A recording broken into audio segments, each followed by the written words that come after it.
sinabay na buhay, ibahagi.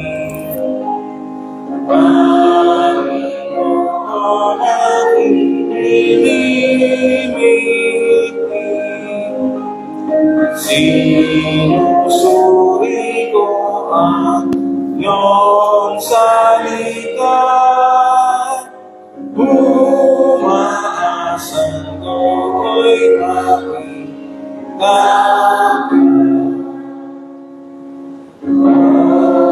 Sinabay ka ng buhay ko, ang katotohanan ay nasa iyo. Tawag sa kaligtan, makapigil, puro ang salita.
Makakaw po na po ang lahat. Muli, nais pong bigay sa atin si Pastor Ronnie para sa Ministeryo ng Pangangaral ng Salita ng Diyos.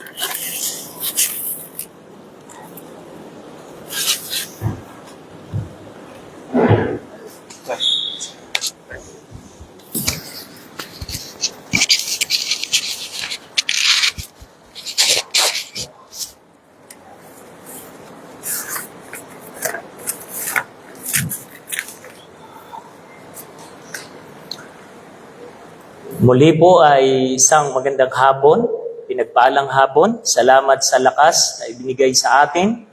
At muli tayo po ay nasa ministeryo ng pangangaral. Napakahalaga po ng salita ng Diyos, lalo na sa pagsamba sa ating Panginoon.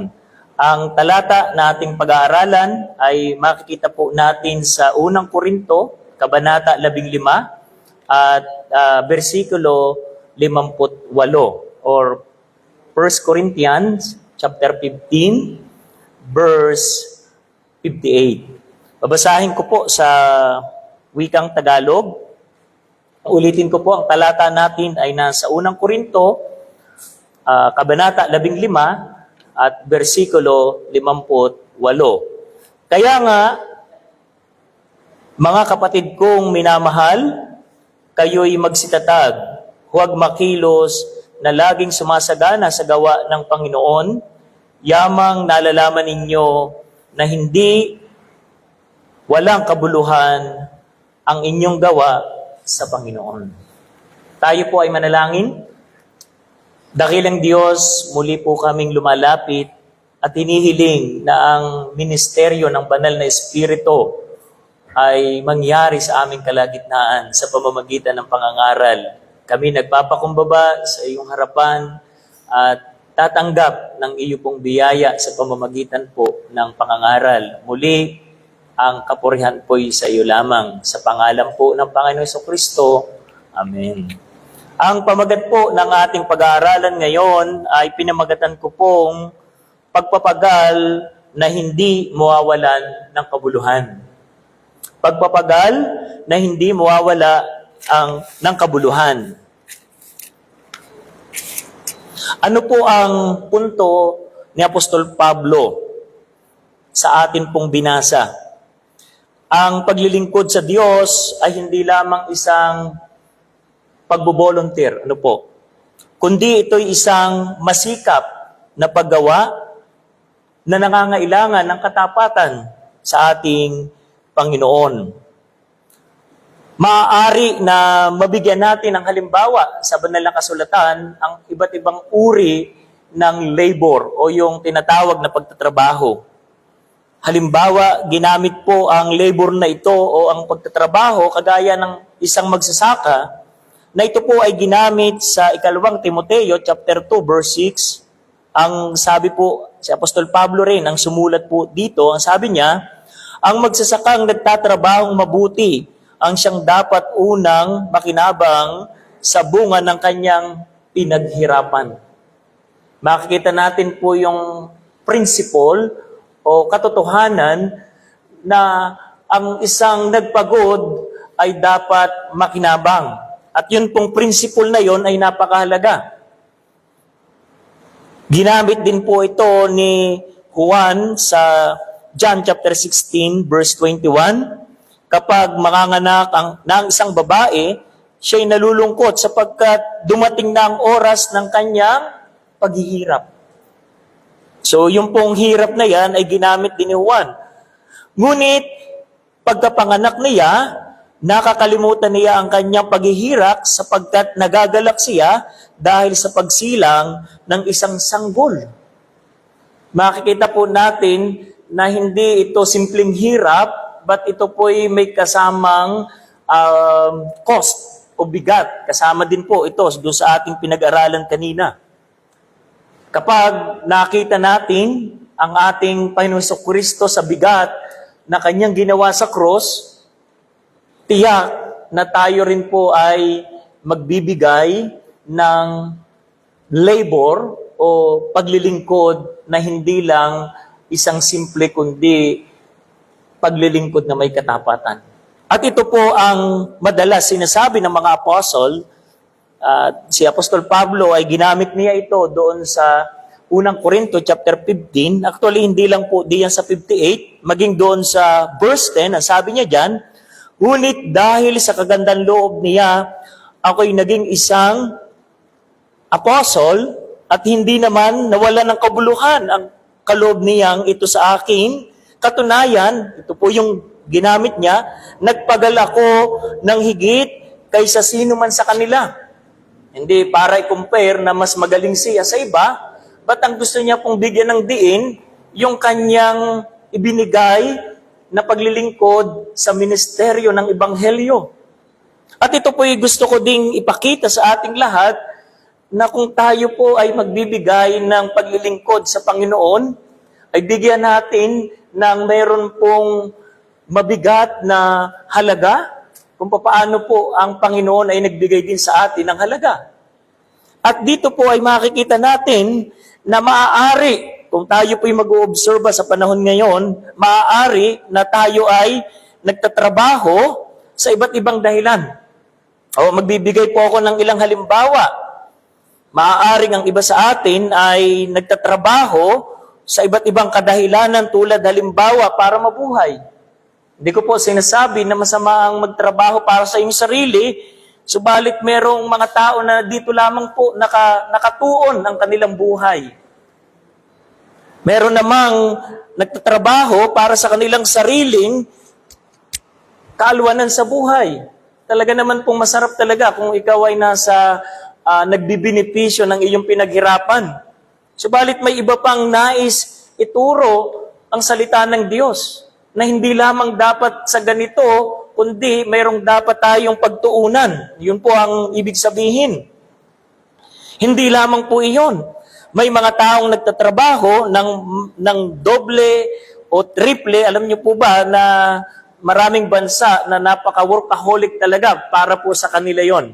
Kaya naman nakakatuwa at magandang makita na may mga bansa na talaga pong sumasagana at paging yung pamumuhay nila at yun po yung napakagandang prinsipyo.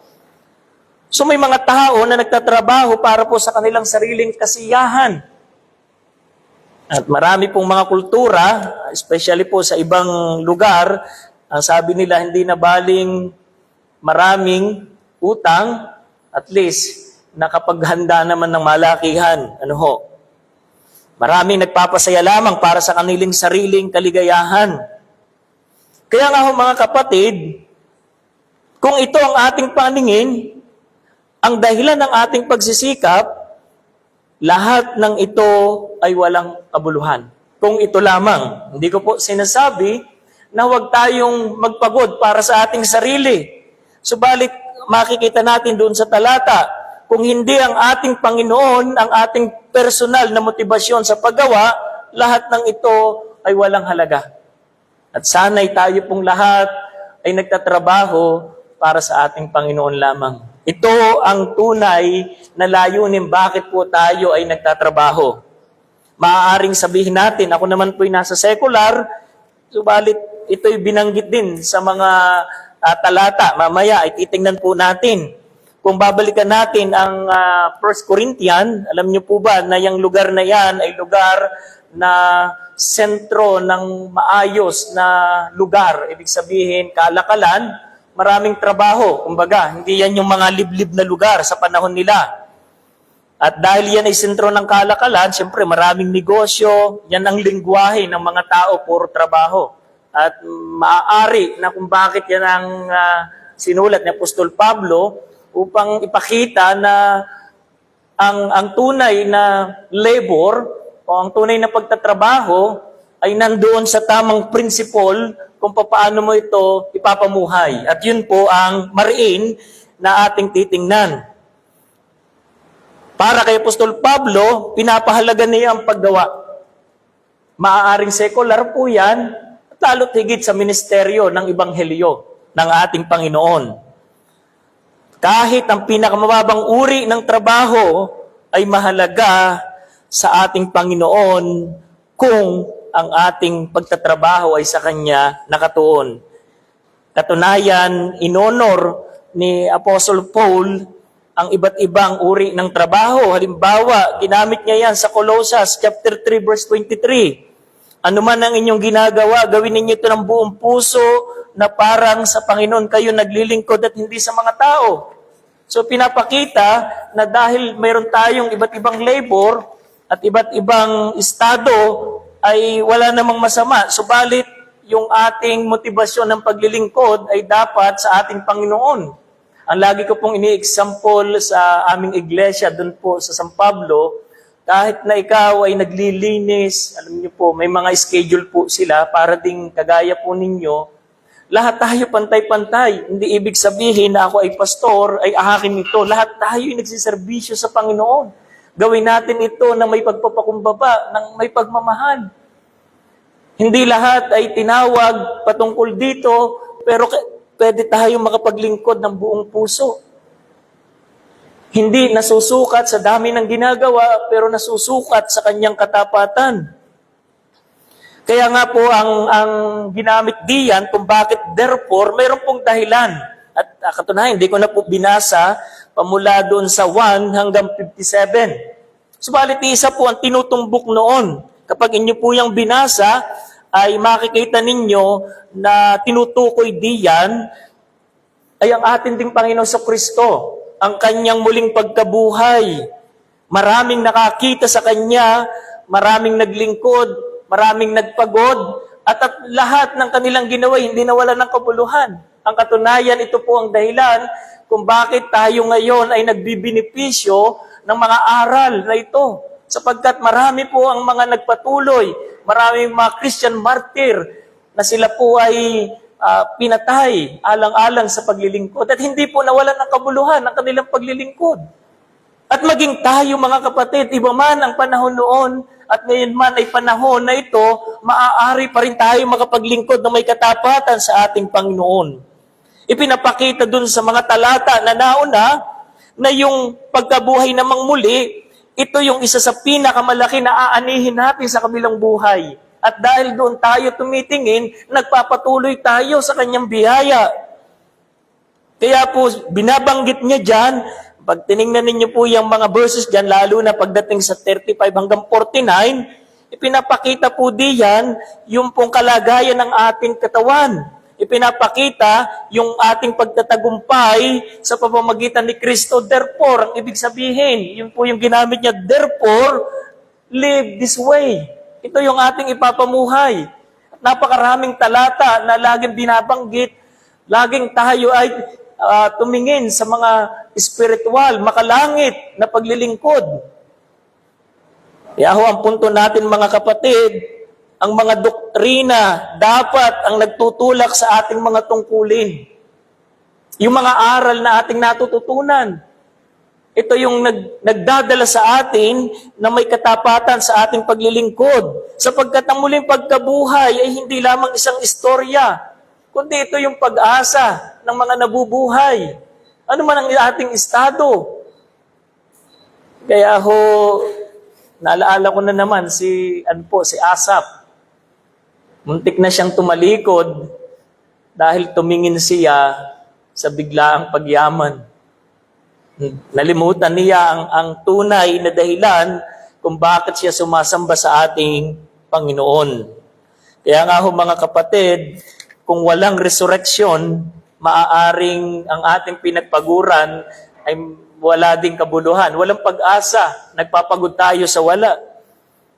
Dahil ang ating pag-asa ay ang pagkabuhay namang muli ni Kristo, anumang pagod dito ay may kabuluhan sa lahat ng kanyang hinirang. Tingnan natin ito sa dalawang uri ng ating pagpapagal sa mundong ito. Maaaring bilang mananampalataya ay di natin nabibigyan ng pansin. Naway maging paalaala sa atin ng Panginoon upang humantong ang bawat isa sa atin sa naisin ng Panginoon. Halimbawa, kung meron sa atin na nagtatrabaho po sa mga secular work, hindi ibig sabihin nito, ito ay hiwalay pagdating sa paglilingkod sa Panginoon. Maaaring may tinatawag sa inyo na magtrabaho sa kanyang everyday life, pero maging faithful tayo sa ating labor, sa ating trabaho. Ang lagi ko pong ine-example dito, kung ikaw ay nagtatrabaho at wala ang iyong among, at alam mong babalik mamayang gabi pa, baka ang sarap na medyo nakaupo ka muna, nagpapahinga, para makabawi ng lakas. Alam niyo po ba na ito'y pinaalala ni Apostol Pablo sa Ephesians chapter 6? Makikita ninyo yan sa talata na yan, verses 6 to 8, at nais ko pong ipakita at para mabigyan ng diin. Ang sabi po diyan, gawin ninyo iyan, may nakakakita man o wala, hindi upang mapuri ng mga tao, kundi dahil kayo'y mga lingkod ni Kristo at buong pusong sumusunod sa kalooban ng Diyos. Maglingkod kayo ng masaya ang kalooban na parang sa Panginoon kayo naglilingkod. Ito po ang isa sa pinakamasarap na tumanggap ng trabaho. Naway hindi lamang dahil gusto kong kumita ng malaki, ma-promote sa trabaho, but dahil ikay mananampalataya na pinagtiwalaan ng Panginoon. Hindi po lahat ay tinawag na nagmiministeryo sa loob po ng iglesia. May mga tao po na tinawag sa mga ganitong trabaho. At ang pagpapatuloy, sabi po ni Apostol Pablo, maging siya man ay alipin o malaya, gagantimpalaan ng Panginoon ang bawat mabuting gawa ninuman. Maging siya man ay malaya, alipin o malaya. Ipinapakita po yung estado. Hindi lang, alam niyo po, ang mga manager, yan po talaga'y na faithful yan pagdating sa kanilang mga boss. Dahil siyempre, pinagkakatiwalaan yan. Pero hindi sana nalilimitahan ng katungkulan, bagkos lahat po ng trabaho na inata sa atin ay atin pong nagagawa ng buong puso. At kagaya po ng binanggit ko kanina sa Colossians chapter 3 verse 23, kasama na ng 24, ang sabi po diyan, babasahin ko po yung 24, sapagkat si Kristo ang Panginoong pinaglilingkuran ninyo at alalahanin ninyong pagkakaluban kayo ng Panginoon ng gantimpalang inilaan niya para sa inyo. Hindi ko alam kung anong gantimpala pagdating sa mga secular work, pero alam niyo po, bilang mananampalataya, ito po'y nagre-reflect sa atin ang katapatang ito at nag-aani tayo ng marami pong benepisyo. At kung ito po'y nag-aani pagdating sa secular, how much more pagdating po sa kaharian ng Diyos? Yung atin pong panahon, ang ating oras, ang ating mga ini-invest, ano po, may mga tinawag, pwedeng sabihin natin, mga laborer, walang mataas, walang mababa, pantay-pantay tayo na naglilingkod sa Panginoon. Nagkataon lang po na ako'y nandito sa taas. Pero wag niyo akong titingnan na mas mataas sa inyo. Kahit po ang ministry ng salita ng Diyos ay pinagkaloob sa may mga talento para po dito o gift. So ano pong ibig sabihin? Ibig sabihin mga kapatid, tayo ay maglingkod ng may katapatan. Ang paglilingkod, ang pagtuturo, ang pangangaral, pag-ibanghilyo, pagbibigay, ay ginagawa ng kalugod-lugod sa ating Panginoon. Magbigay tayo, maglingkod tayo ng buong puso. Yun po ang ibig sabihin. Sikapin natin. Huwag mong tira-tirahan. Alam niyo po, ang isang ini-example ko, kung magbibigay ka, huwag muna namang sasabihin ganito. Ito po yung example ko sa amin pong mga kapatiran. Madalas na nagbibisita ang pastor. At kapag nagbibisita, minsan na may mga pinapabaon.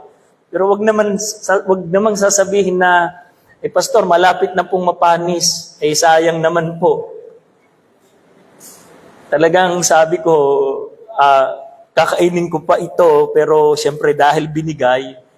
Ang sinasabi ko po, kung ano man naiabot natin, ibigay natin sa abot ng ating kasayahan ng buong puso.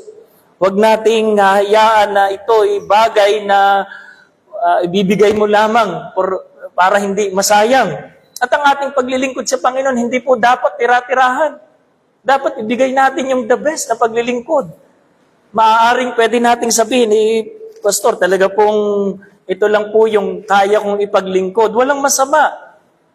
Kung yan ay galing sa ating puso, aanhin naman natin ang dami ng paglilingkod, kung lahat naman ay bikos na natin. Lahat ay hindi din maayos. Sana'y bawat talento sa ating ginagawa ay ginagamit ng Panginoon para po sa ikatitibay ng iglesia at hindi para sa ipagkakawatak-watak. Ano pong sabi ng 2 Corinthians chapter 5 verse 9? Madalas sa Korinto na binabanggit ang labor kasi nga po yung lugar na yan ay napakadaming mga laborer pagdating sa panahon na yon. Sabi diyan, kaya naman ang pinakananais namin ay maging kalugod-lugod sa Kanya, maging nasa katawang lupa at maging nasa piling na niya. So hindi po tumigil lamang doon po sa posisyon na si Kristo'y namatay doon sa cross at malugod na tayo. Actually, yan po'y matibay na. Yan po ang ating pinangahawakan. Pero paano ngayon buhay pa tayo? Anong ating labor sa Panginoon? Pastor, at least may attendance naman ako. Okay na yon. Hindi masama ang ating presensya, pero mas lalong higit na mas maganda kung may mga bagay na tayo'y nakukontribute doon sa pagsulong ng Ebanghelyo ng ating Panginoon. Kung may kakayanan tayo sa ganitong bagay, ibigay natin. Hamunin natin ang mga kapatiran na tayo magtulungan upang ang Ebanghelyo ng ating Panginoon ay sumulong magpatuloy. Kaya nga po maraming talata na nagpapakita pagdating sa kaloob, pagdating sa mga talento. 1 Corinthians chapter 14 verse 12, nandiyan uli sa Korinto yan, yamang naghahangad kayo sa mga kaloob ng Espiritu, sikapin ninyong sumagana kayo sa mga kaloob na makakapagpatibay sa iglesia. Tingnan niyo po yung diin. Yung makakapagpatibay naman. Huwag naman yung puro pang sarili, masaya, may kainan. Hindi yan masama kasi hindi kasama sa fellowship. Pero kung ito yung magiging contribute natin, then maaari tayo na na-miss natin ang salitang labor pagdating po sa kaharian ng ating Panginoon. Even yung pagiging magulang, faithful tayo na gumagabay. Maaaring hindi tayo perpektong magulang, pero alam nyo ba na may magagawa tayo? Nagpapasalamat tayo sa mga magulang na ipinapanalangin ng kanyang anak. Pinapaalalahanan ng mga aral ng salita ng Diyos. Ang iba ay nagkakatikismo, maraming mga ginagamit na mga pang-lecture para diyan. So mga kapatid, maraming talata na kasama doon sa ating labor, pamilya, kasama doon ang iglesia, at maging yung ating mga lugar na iniikutan. Tayo ba may magandang labor doon? Ano ibig sabihin? Paano tayo tinitingnan ng ibang tao? Yan, nasasabihin nila, yan yung mga mananampalataya. Pag nasa trabaho, kaaway ang lahat. So, maging yung atin pong patutuo ay isang bagay na napakagandang tingnan. Labor po yan sa ating Panginoon. Hindi lang ang labor ay pagdating po doon sa aktual na serbisyo natin sa ating iglesia. So mga kapatid, kung titingnan natin, ang prinsipyo o ang katotohanan sa talatang ito ay gumagabay sa atin upang magtrabaho at magpagal tayo ng may katapatan sa mga tungkuling hahantong para sa gantimpalang tiyak. Yun po ang nais ipakita ng atin pong talata. Kaya nga po kung inyong papansinin diyan, sa English translation, ginagamit po dyan, ang sabi po dyan, therefore, my beloved brethren, be steadfast, immovable always, abounding in the work of the Lord, and then binanggit po uli dyan, knowing that your labor is not in vain in the Lord. So, ibig sabihin, unang puntos na pwede nating makita, our labor must be solely for the Lord. Para sa Kanya lang ating trabaho. Di po ba? Ano man ang ginagawa, ito'y para sa Panginoon.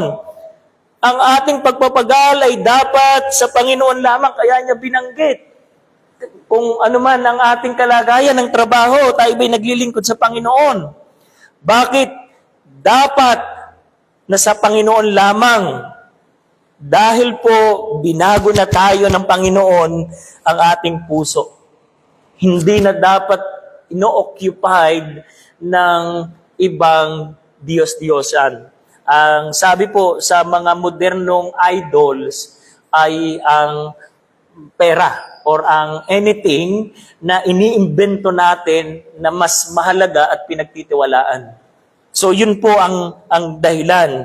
So makikita natin kung bakit ang diin po diyan, dahil tayo po'y binago na, ibig sabihin kasama nakaangkla tayo doon sa kamatayan ni Kristo at muling pagkabuhay, at dahil tayo po ay binago na ang puso, kaya kahit sa ating pagtatrabaho ay meron na rin tayong kakaiba. Hindi na kagaya ng panuntunan ng mundo, kundi panuntunan ng ating Panginoon. At nandun po ang diin. At sabi nga po sa talata ng 1 Corinthians 6 verse 19, kasama na rin sa 20, hindi ba ninyo alam na ang inyong kataway templo ng Espiritu Santo? Ipinapakita na itong katawang ito ay pag-aari ng Diyos at nagsiserve tayo ay sa ating Panginoon.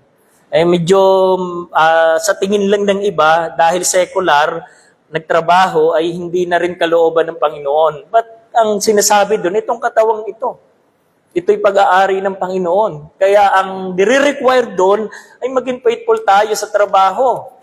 Ano man ang trabaho po natin, sa lahat ng pinagkatiwala sa atin ng ating Panginoon. Romans 14 verse 8, kung tayo nabubuhay, para sa Panginoon, tayo nabubuhay. At kung tayo'y namamatay, para sa Panginoon, tayo'y namamatay. Kaya nga, sa mabuhay at mamatay, tayo sa Panginoon. Alam nyo, sinagad na po yun yung mabuhay at mamatay. So ito po ay simpleng pag-alala para sa ating mga task, sa ating mga ginagampanan. Gawin natin nang meron tayong paglilingkod para sa Panginoon lamang. Ang paggawa labas sa Panginoon ay walang kabuluhan. Anong ibig sabihin? Kapag hindi ang Panginoon ang sentro ng katapatan ng ating puso, walang... Sinabi po yan sa maraming talata. Halimbawa, ang Psalm 127 verse 1. Maliban nga na si Yahweh ang nagtatag nitong bahay, ang ginawa ng nagtayo'y wala ring kabuluhan.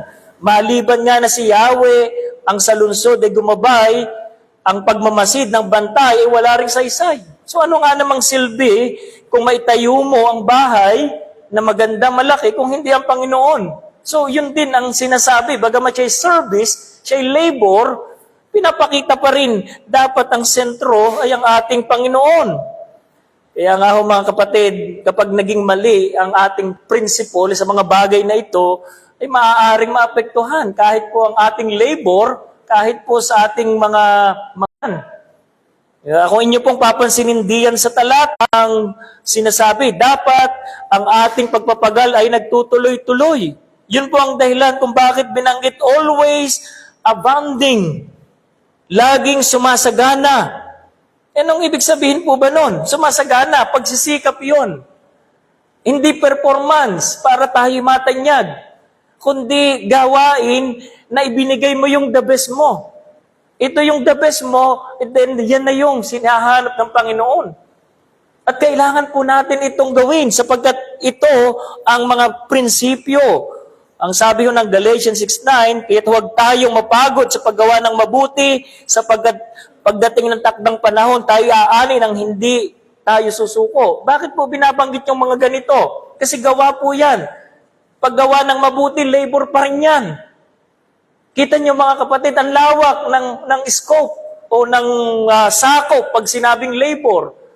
Kahit po yung ating pagtulong sa kapwa, charity, lahat po yan ay hindi mawawala ng kabuluhan. At napakasarap na tayo po ay isa sa ginamit ng Panginoon upang ang ating Panginoon ay maparangalan.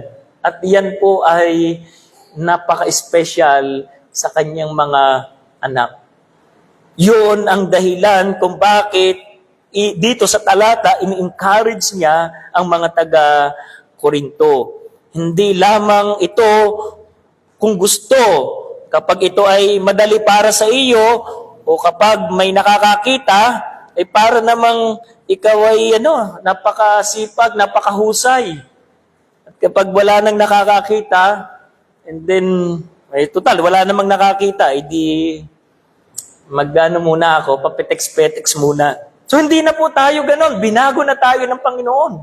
Napakasarap maglingkod na ginawa mo ang the best mo. Isa puso ang katotohanan at manatiling matibay sa aral na ito kahit sa simpleng paglilingkod sa anumang kaparaanan. Ano ang punto? Sana'y hindi lamang po tuwing linggo. Sana'y Lunes hanggang linggo, 24/7, lagi tayong naglilingkod, nagsisikap ng may katapatan sa ating Panginoon. Ikatlo, our labor for the Lord must be firm. Kailangan ho, ang pagpapagal ay dapat matibay. Kasi hindi madali. Pag ikaw ay pinaghanapan, di po ba? Kapag ang mga naglingkod sa ating Panginoon, kita niyo po lahat sila, dumaan ng matinding pag-uusig, dumaan ng matinding pagsubok. Pero sila po lahat ay tumibay. Kung tutuusin, hindi ganun kabigat ang hinihingi sa ating paglilingkod ngayon. Kung tutuusin, yung mga nauna ng mga Christian martyrs, sila yung naging way ng Panginoon upang lumaganap ang ebanghelyo at napakadali na sa ating lugar. Napakasarap maglingkod kung tutuusin. Parang wala ka nang may dadahilan pa para hindi makapaglingkod sa Panginoon. Lagi ko pong nare-remind, o mga nanay, may labahin, hindi po makaka-attend, may pupuntahan, then hindi yan ang mga prinsipyo ng kaisipan ng mga mananampalataya. May panahon para diyan, pero yung panahon ng labor sa Panginoon, dapat tayo ay tumayo. At ito'y dapat nakikita sa atin. Hindi ko po sinasabi na, ay paano pastor, ako ay halimbawa, ako ay doktor, hindi ko alam kung mayroon po tayong member na doktor dito, and then nasa oras na kailangan ng operation, di tatayo ba ako para doon? Hindi na ako o-opera o hindi po ganun. Hindi ko po sinasabi yun. At sinasabi ko po mga kapatid, tayo pong lahat nagsusumikap. Meron pong dahilan ng Panginoon sa kanilang mga kategory, but kasama sa kanilang pinangakuan sa Panginoon na sila gagamitin ng Panginoon para sa buhay, magligtas. Pero tayo, hindi naman tayo mga doktor. Tama po ba? So meron pong nakalaan para sa kanila. So ano pong ibig sabihin? Firm, steadfast. Bakit ito ginamit? Gumamit si